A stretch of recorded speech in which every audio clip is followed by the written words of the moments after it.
Well, folks, welcome to the immune system. Relatively difficult system, but we'll get through it. But it'll help you immensely when you get to microbiology. So here we go. Let's get started.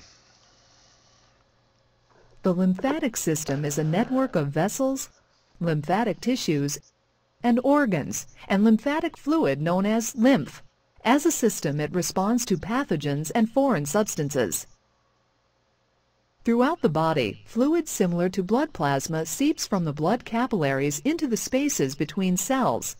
Approximately 10% of this fluid enters blind-ended lymphatic capillaries and is known as lymph. Lymphatic capillaries are microscopic vessels that are found among most blood capillary networks. Lymphatic capillaries converge to form lymphatic collecting vessels that merge to form lymphatic trunks.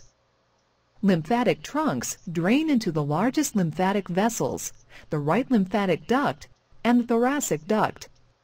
The right lymphatic duct receives lymph from the right upper limb, thorax, neck, and head. It empties into the right subclavian vein. The thoracic duct is larger than the right lymphatic duct and receives lymph from the remaining regions of the body. It empties into the left subclavian vein.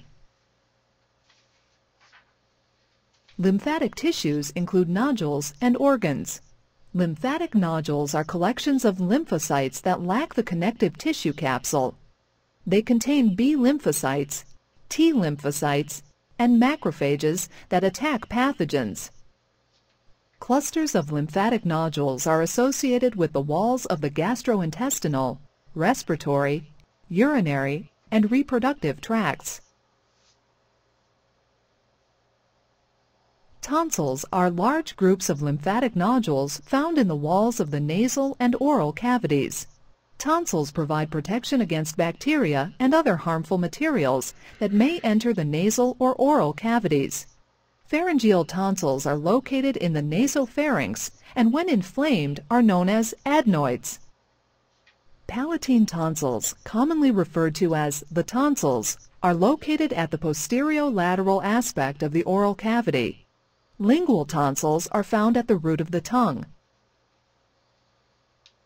Lymphatic organs, including lymph nodes, thymus, and spleen, consist of clusters of lymphatic cells that are surrounded by a connective tissue capsule. Lymph nodes are small, bean-shaped structures located along the course of lymphatic vessels. In selected regions of the body, lymph nodes are found in prominent clusters. These are particularly evident in the axilla or armpit, the inguinal region or groin, and in the cervical or neck region. The primary functions of the lymph node are the production of new lymphocytes, filtration of the lymph, and initiation of an immune response when necessary. A lymph node consists of an outer cortex, which contains lymphatic nodules, and an inner medulla that contains connective tissue cords lined by lymphatic cells. Lymph enters the node through afferent lymphatic vessels and courses through channels called lymphatic sinuses in both the cortex and medulla. After filtration, lymph leaves the opposite side of the node through efferent lymphatic vessels. The thymus is located in the thorax, anterior and superior to the heart. It is the site of formation and maturation of T lymphocytes and is most active during childhood. Starting in adolescence, the thymus is progressively replaced by fat and connective tissue and eventually becomes non-functional. The spleen is the body's largest lymphatic organ. It lies in the abdominal cavity, just inferior to the diaphragm on the left side of the body. The spleen filters the blood, removing old or defective blood cells, foreign materials, and pathogens. It also helps to regulate circulating blood volume. Like lymph nodes, the spleen is involved in the production of new lymphocytes and in initiating immune responses. Okay, so that was an overview of your lymph system, and I guess I should delineate the two. The lymphatic system is a structural system, and then functionally we call it the immune system. So they go hand in hand.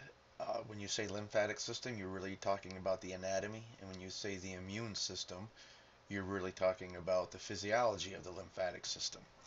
So I wouldn't get too wrapped around the axle about that. It's just that I just wanted to delineate the two because you're going to hear them used almost interchangeably, and it's all right. It's just talking about structure and function. And as you know by now, that they're intimately related. All right, so this picture is not in your book. It's just showing you different types of pathogens. It's just showing you that what our immune system is going to fight against could be any number of different kinds of pathogens. It could be viruses, and you can see an example of HIV virus right here. Now this is lined up against a T helper cell. You're going to say, how do I know this is a T helper cell? Because it says CD4 right there, which by the end of these lectures, you will understand that CD4 cells are T helper cells. So you can see how small these viruses are compared to the T helper cell itself. And by the way, this T helper cell looks like it might be going through apoptosis.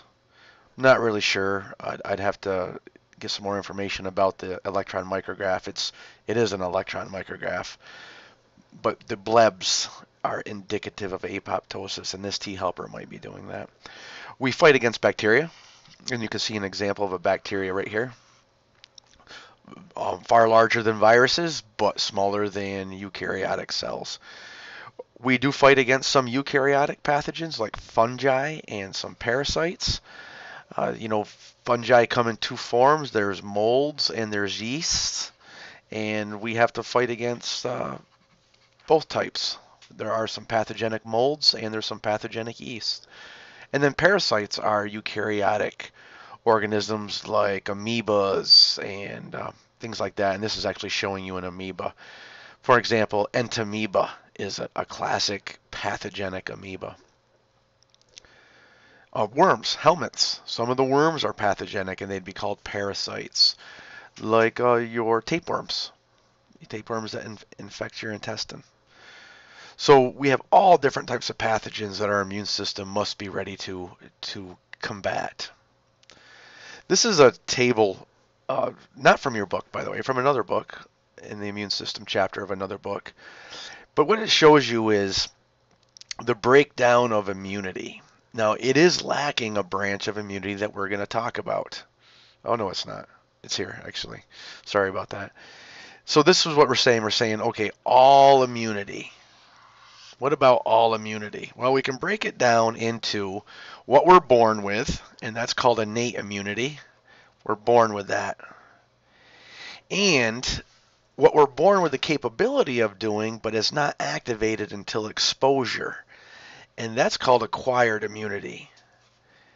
If you never were exposed to Streptococcus pyogenes, the strep throat bacteria, then you would never make antibodies against it. So the acquired immunity branch is what it sounds like. You acquire that immunity if you're exposed. Whereas the innate immunity branch, you're born with it. You're born with these cells and these chemicals that generically fight off all infections. And then we'll go down through from the acquired immunity, and you can break it down into active immunity, where you yourself are making the antibodies and you yourself are making the T cytotoxic cells. Or passive immunity, where the antibodies were given to you. For example, when you're a baby and breastfeeding and you get antibodies from your mom's milk. And then we can go down further from active and passive immunity, and we can say it's naturally acquired. That means you got the infection.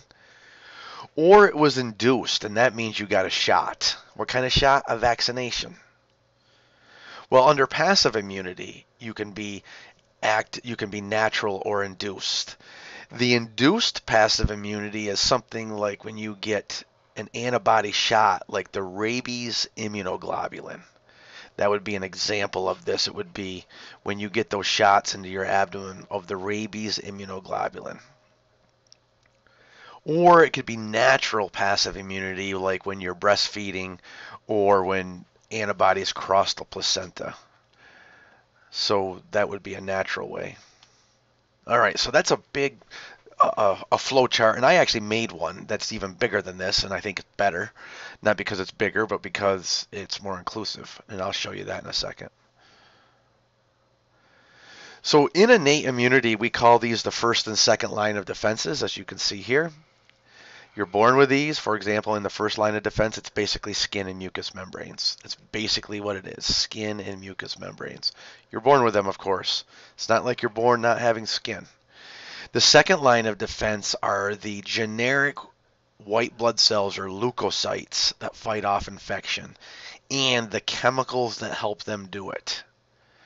So this is the second line of defense. And this is the innate immunity. So this is first and second line of defense right here.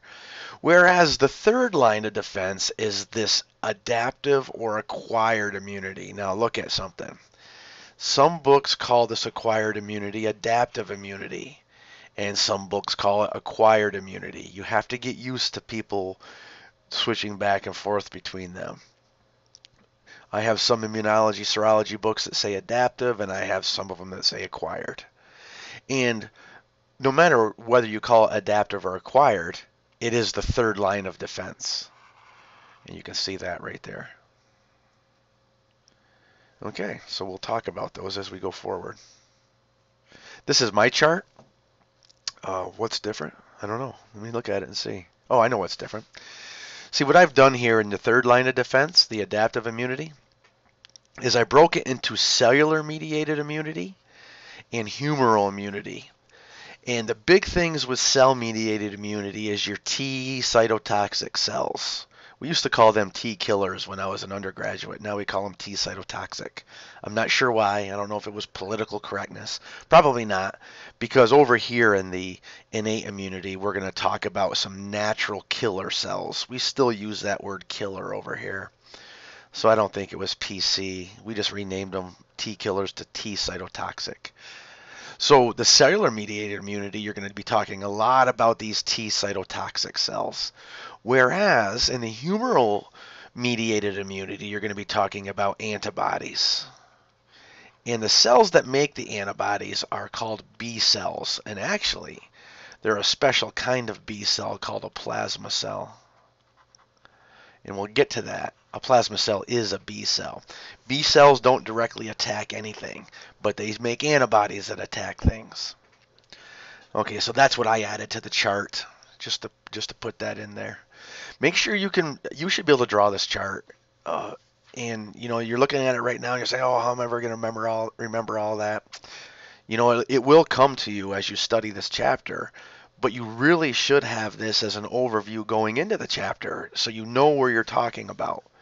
You know where you're talking about innate immunity or adaptive immunity. So please become familiar with it. All right, folks, I'll see you in the next section.